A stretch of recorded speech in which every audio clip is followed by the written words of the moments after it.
Ah, ben moi, j'essaie d'éviter les hôpitaux le plus possible. Parce que c'est là où j'ai perdu mon père. Puis ça a été c'est un emplacement dans ma tête où, tu sais, chambre d'hôpital égale souvenir que j'ai pas le goût de revivre. Ben moi, j'ai pas d'exemple concret. Ce que j'évite ou ce que j'essaie d'éviter, c'est plus des énergies qui pourraient être, exemple, négatives ou qui seraient pas payantes pour mon bonheur ou celle de mes proches.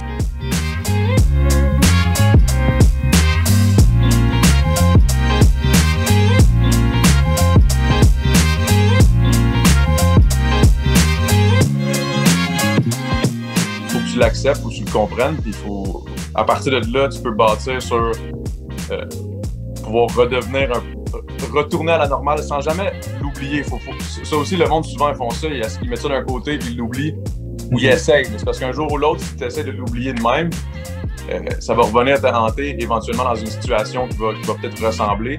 Par rapport aux vidéos qu'on vient d'écouter, M. Dallaire, ben c'est aussi comment il a dit ça, lui, c'est que qu'on peut vaincre l'ennemi. C'est qu'il faut y croire aussi, tu sais, c'est comme, c'est tellement facile à dire, mais dur à le ressentir, de ne pas se laisser abattre.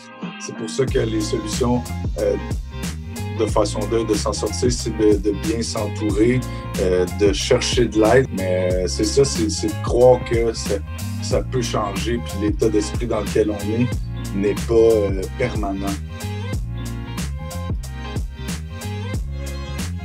Mais je pense que c'est un peu moins tabou.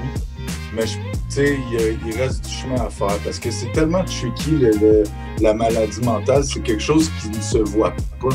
Puis les solutions, c'est la même chose. C'est pas comme tu te casses un bras, on met un plâtre. Là, c'est tout ici que ça se passe. Fait que c'est quoi la solution? C'est important d'en parler énormément. De sensibiliser les gens puis de leur faire comprendre que il y a même des gens qui sont peut-être un peu malades et qui s'en rendent même pas compte eux-mêmes. C'est à ce point-là où je pense que le tabou, non, il est encore présent, mais il n'est pas présent d'une façon malsaine. Je pense que c'est simplement que le monde n'est pas nécessairement encore totalement au courant de qu'est-ce que c'est le santé mentale, à quel point ça affecte les gens. J'ai vécu des crises d'anxiété, j'avais jamais vécu ça de ma vie. Jamais. J'ai vécu ça, ma première crise d'anxiété est arrivée, j'avais 30 ans. C'était à la sortie d'Occupation Double. Donc, c'est une situation qui est extrêmement positive, dans le fond, dans ma vie, où j'ai gagné quelque chose, ça se passe bien, tout le monde me connaît, mais à quelque part, moi, ça m'a affecté. Je faisais des crises d'anxiété. J'avais jamais vécu ça, je pensais que j'étais en train de faire une crise de cœur.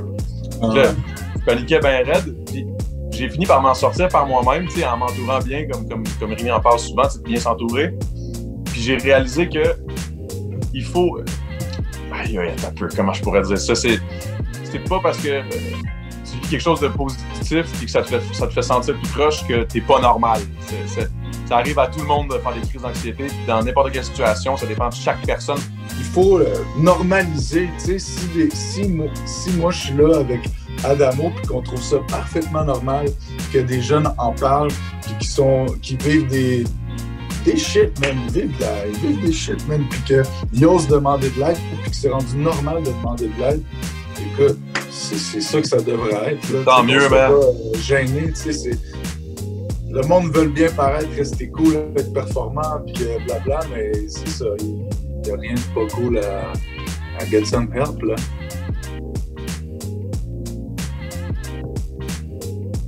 C'est la raison pour laquelle j'ai accepté quand j'ai écouté Douglas. J'ai même pas vraiment lu tant que ça. J'étais juste comme, un petit match de NHL pour encourager Douglas, c'est sûr que je suis down. Parce que, au final, on se fait du fun, puis faut pas oublier ça aussi, là, se faire du fun, puis être là pour une bonne cause, c'est l'affaire la plus nice ever. Là, je veux dire, si comme tu disais, là, on est des personnalités publiques, si ma plateforme peut sensibiliser plus de monde, go for it, là, je suis vraiment content. C'est à ça que ça sert au final d'avoir une plateforme et d'être écouté. Là. Ben, personnellement, que je suis 100% de tout cœur avec tous ceux qui sont issus avec des troubles mentaux, parce que c'est pas juste des maladies mentales, c'est aussi des troubles.